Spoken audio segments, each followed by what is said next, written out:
Hi, I'm Linda Gould, the managing editor of White Enso, which is an online magazine that highlights creative work of all kinds that has been inspired by Japan. And today I'm going to talk a little bit about some of the fiction work that I received and hopefully give some advice of things that you can do to improve your chances of being of being accepted by White Enso.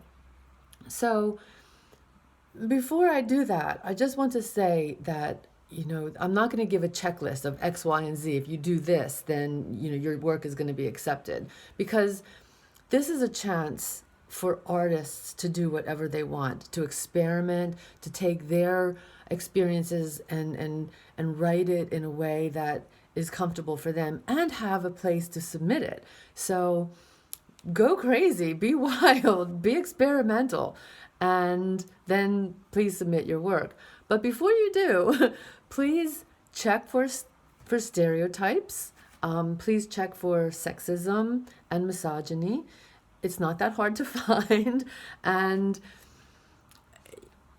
sometimes if you put it aside for a little while and then you pick it up again and read it, then, do your best to try to ask yourself, is if I were, a different person, would I find this to be offensive, or would I see this as being stereotyped or sexist? It's maybe not so easy to do, but if I see it, if you submit something and I see it as being stereotypical, sexist, or misogynist, then it's just going to be rejected. Secondly is dialogue. And this is hard. God, I get it. As a writer, I know how hard it is to write really good dialogue. But you should really check your dialogue to make sure that it's moving the story forward, or it's telling something about the character, and not just telling something that you can't show as a writer in the expository part of your story.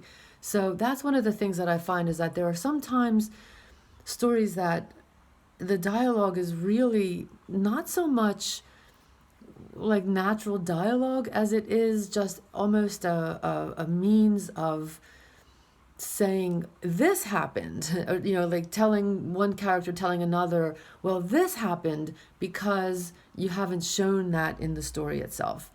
So please check your dialogue, make it concise, make it clear, and just make sure that it's in there for a reason. Secondly, no, I guess that's third, isn't it? Thirdly, wordiness. Edit. I said that in the essay video as well, but that's exactly it.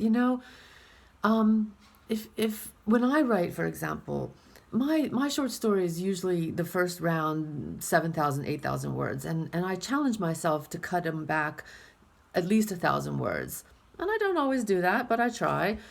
And I challenge you to do the same thing, because if as an editor or as just a reader, if I'm reading something and I know that it's 8,000 words, and I can tell already in the first 3 or 4 paragraphs that, that it's wordy and it doesn't flow naturally, then as a reader, I'm not going to read the whole thing. And as an editor, I will read the whole thing, but already I've been taken out of your story, because I'm just thinking of how much editing it's going to need. So have a look at those 3 things. It's not that hard. I mean, I know it sounds like probably you're thinking, but I've already edited this so many times. Well, yeah, that's the time when you have to edit it again. I know. Editing is a never-ending process. So, that's the writer's life, isn't it? I think that, though, if you check your work for those things before you submit it, then, like I said, it has a much better chance of being accepted. And sorry, one last thing is characters. Characters don't have to be likable, but I guess this goes back to stereotype. They should not be stereotypes. They should at least have some, dimensions to them that make them interesting. And this really is a final thing, I swear.